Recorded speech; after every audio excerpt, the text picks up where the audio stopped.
Boss, pasyan muna tayo. Dito na. Okay, sige. Napadami yata kain natin, boss. Medyo mabigat sa tiyan. Oo nga eh. Tara, lakad muna tayo. Sige. Sige. Nung araw, si Boss Danny lang ang naniniwala sa akin. Sa tingin ko naman, dati pa lang, alam na ni Daddy na magaling ka. Magaling ka naman talaga. Isipin mo, ang dami mo na paayos in just 2 years. Paayos? Ito, yung natural to, ha? Biro mo, nabigyan natin ng allowance ang ating mga estudyante. Pati na rin yung mga solo parents, yung mga PWD, at mga lolo't lola natin. Mga senior citizen tulad mo. Huh?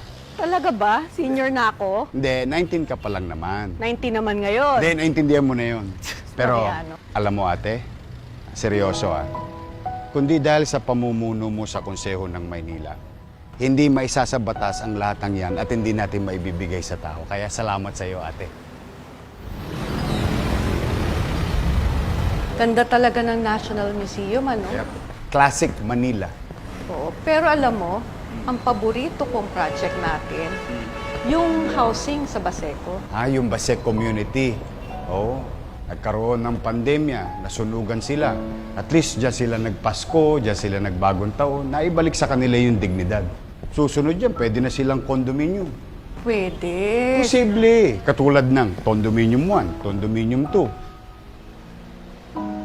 Buti na lang nagawa natin ang paraan ng pandemya. Siyempre, doktora partner ko Pero mo, kahit papaano, sa awa ng Diyos, nairaos natin yung mga kababayan natin ng 6 na buwan na ayuda. Halos lahat na bakunahan. Pero mo, hindi ka lang hani bakuna, hani ayuda ka pa.